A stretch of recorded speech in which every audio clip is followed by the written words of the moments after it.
from Family Guy. Right off the bat, we're getting into a little bit of fusion, some seared ahi tuna tostadas. So I got a nice slab of very high quality ahi tuna here that I'm going to coat in black and white sesame seeds. Then we're headed over to the stovetop where we've got a couple tablespoons of neutral oil heated to smoking in a carbon steel skillet. Plop down the tuna, let it sit for no longer than 2 minutes on one side before flipping and searing on the other side. We just want a heavy sear on the outside and some nice rare tuna in the middle. Plop it on a rack, set in a rimmed baking sheet, and this guy's headed into the fridge until we're ready to use it. Next up, we're going to prepare the molten ganache core of our molten lava cake. I got 4 ounces of dark chocolate here that I'm going to chop very finely to ensure that it is melted by some hot cream. 4 ounces of heavy cream brought to a bare simmer. Pour it on in there, plop a plate on top, and let it sit for 15 minutes until the chocolate is completely melted. Stir it into a tizzy by virtue of your tiny whisk until it's smooth and homogeneous. Now I want this to be the same shape as my cake, only smaller, so I've got a little springform pan here that I'm going to pour it into before letting it chill out in the freezer for at least 2 hours, during which time we can make our tostadas. Got a nice stack of corn tortillas here that I'm going to wrap in paper towels and microwave for a few seconds just to warm them up and make them flexible, so that we can use the bottom of a muffin tin to form them into little cups. Now ideally you want 2 matching muffin tins so you can press them between the two, but I can't seem to find any, so I'm just going to use these ring molds. Once set in place, this guy's headed into a 325°F oven for 10-12 minutes, just enough time to dry the tortillas out and set their shape.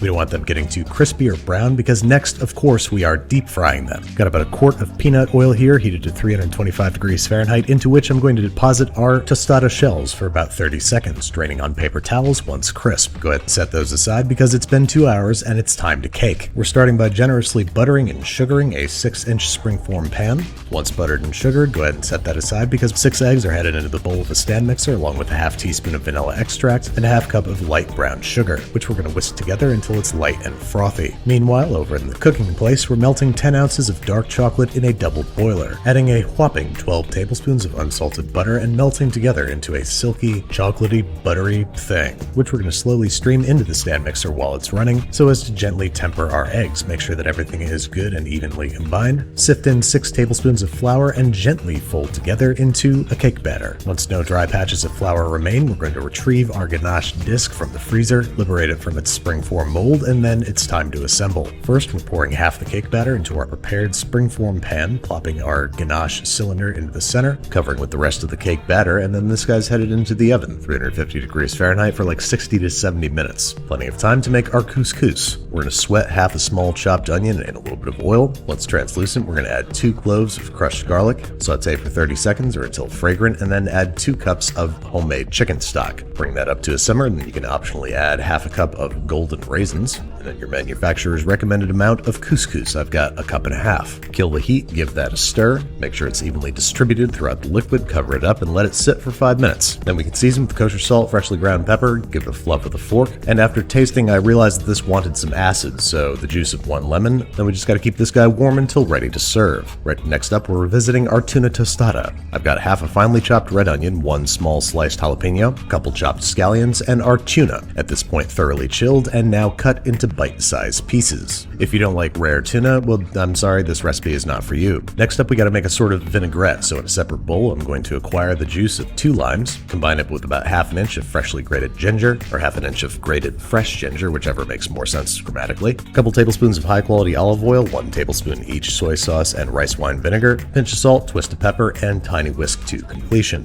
Now, it was at this point I decided to add some chopped avocado. This unfortunately smeared all over everything when I tossed it together, so maybe add the avocado last. Next up, we're doing our asparagus, and I'm just going to toss it with a little bit of oil, some salt, pepper, and grill it. I didn't feel like setting up my camera outside, so here's some footage from my mobile telephone. Get that out of the way, and grilled. And all there's left to do is plate up. I'm going to spoon our ahi tuna mixture into our tostada cups, sprinkle some freshly toasted pine nuts over top our couscous, and of course unmold our chocolate lava cake. And there you have it, a rare victory for Meg Griffin in the form of a beautiful, relatively simple and easy to prepare weeknight dinner. But how's it taste? And obviously we just sort of made these recipes up based off how they looked, but here goes. The grilled asparagus tastes like grilled asparagus. The couscous is really nice, garlicky, lemony,